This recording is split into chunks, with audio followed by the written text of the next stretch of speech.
Assalamu alaikum wa rahmatullahi wa barakatuhu. Dünyanın her qaysi joylaridagi aziz Sharqi Turkistonlik qarindoshlarım, Xitoy tajovuzchilarining kengaymichilik, tajovuzchilik faoliyatlari, siyosatlari davomlashmoqda. Buning qarta xalqaro jiddiy vaziyatlar shakllanmoqda.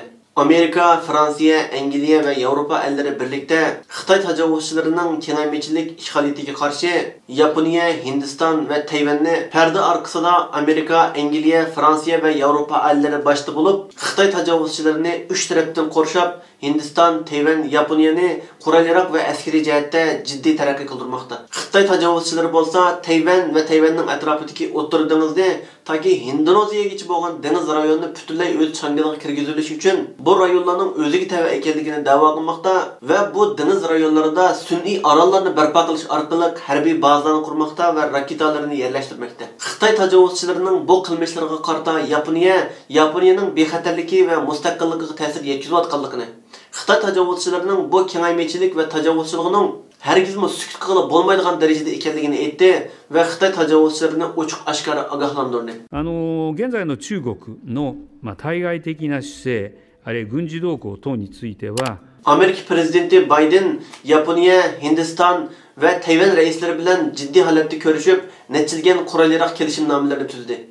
Amerika netilgan yangi tipdagi ig'ir qurol-yaroqlarni arzon bahoda Yaponiya, Tayvan ve Hindistonga setib berdiganligi haqida kelishimnoma tuzdi. Shuning bilan birlikda Xitoy tajovuzchilarining Yaponiyaga, Tayvanga, Hindistonga qarshi ishg'ol hujumlarining va qilayotgan tayyorliklariga qarata kelgusida yana qanday cho'ng jinoyatlarni, tajovuzchilik ishg'ol hujumlarini ilib bordiganligini birlikda munozara qilgan va buning qarata mudofaa sistemasi qurib chiqqan. Natijada Yaponiya 2-Dunyo urushidan keyin Yapon askarlarining faqat Yaponiya chegarasi ichida harakat qila oladi degan to'xtam va qonunni bekor qilib, kerak bo'lsa Yaponiya o'z chegarasining sirtiga o'z askarlarini chiqara oladigan, Yaponiyaning bexatarligi uchun hujum ve mudofaa janglari ilib bera oladigan qonunni ma'qullagan. 率直に申し上げて、現状は十分ではあります。 Onundan başka Yaponiya öz bexatarligini qo'g'dash uchun askeri ve qurol-yarog' yangi tipdagi raketa ve aeroplanlarni setib olish uchun bundan keyin har yili 317 milliard dollar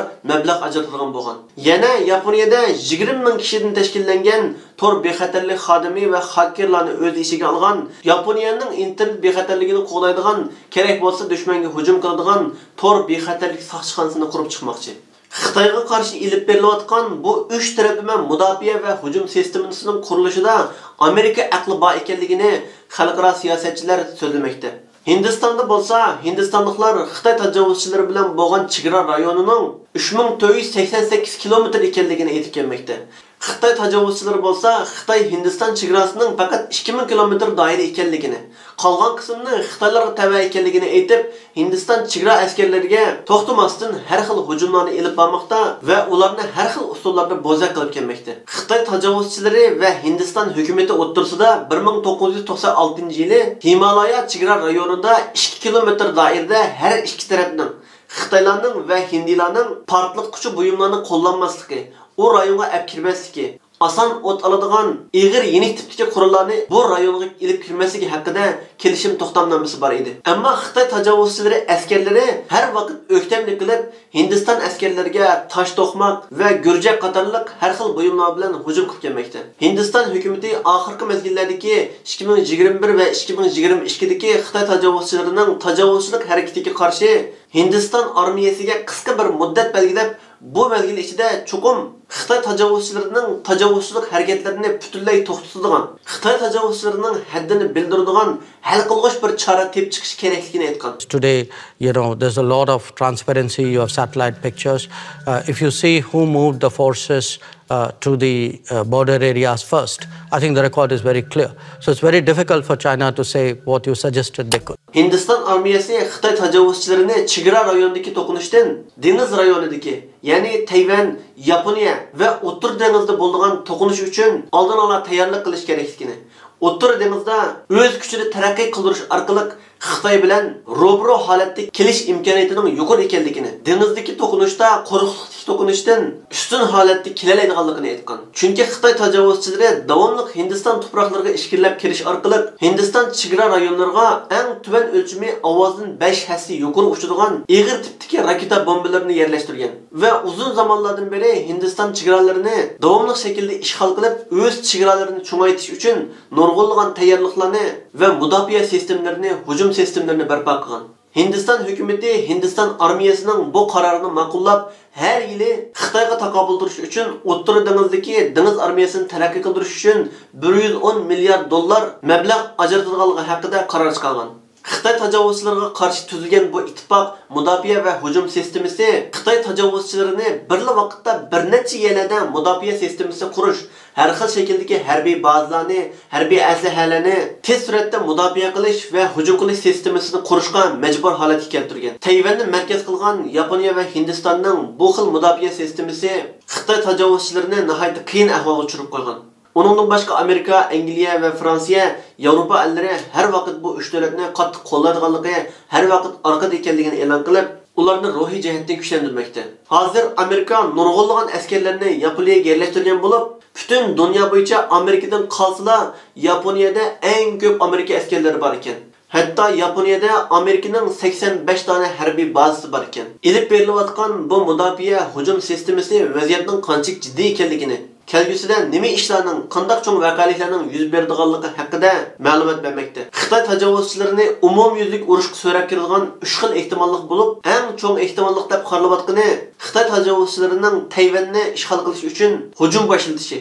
Bu xil ahvolda Yaponiya o'z bexatarligiga ta'sir etdi deb qarab, Xitoyga qarshi Tayvanni qattiq qo'llaydi va Xitoyga hujum qiladi. Albatta, buning bilan teng Hindiston, Amerika va Yevropa ellari Ukrainani qanday qo'llagan bo'lsa va yordam bergan bo'lsa, uningdan necha hassi ko'plab Xitoy tajovuzchilariga qarshi bu davlatlarga yordam berdi. Chunki Xitoy tajovuzchilariga qarshi nurg'unlagan tayyorliklar va amaliy harakatlar, kelishimnomalar tuzilib bo'ldi. Ikkinchi xil ehtimollik Xitoy tajovuzchilari o'ziga tava deb da'vo qilayotgan Tayvanning atrofidagi O'rta dengiz rayonida qurolli to'qinishning yuz berishi.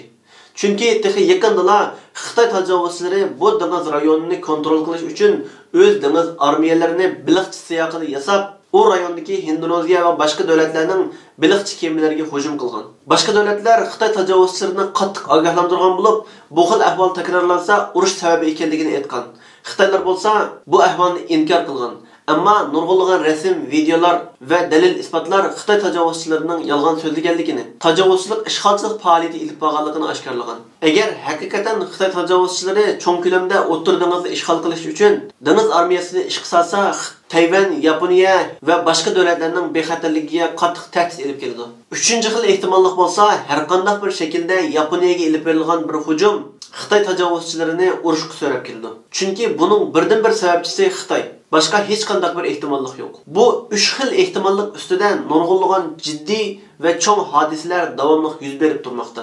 Hindiston va Xitoy dunyodagi nufusi eng ko'p davlatlardan bo'lib, har ikkisining nufusi 1 milliarddan oshadi. Yer ko'lami dunyodagi eng cho'ng davlatlar qatorida. Xitoy tajovuzchilari Hindistonning birinchi numurliq eng ashaddiy dushmani. Chunki tarixdan beri Xitoylarning Hindiston askarlarini va Hindiston xalqini qirg'in qilgan tuproqlarni davomli shaklda ishg'ol qilib kelgan. Hindiston har vaqt Xitoydan qisos olishni o'ylab kelyapti. Xitoy tajovuzchilarining Yaponiya, Hindiston, Tayvanga qarta ilib bo'lgan eng kichik bir xatoligi tajovuzchilik harakati tayyor bo'lgan gigant bir bombaning portlashiga sabab bo'ldi va Xitoyning halokati bo'ldi. Alloh subhanahu va taolo tajovuzchi Xitoylarni va barliq zolimlarni eng tez fursatda halok qilib bersin.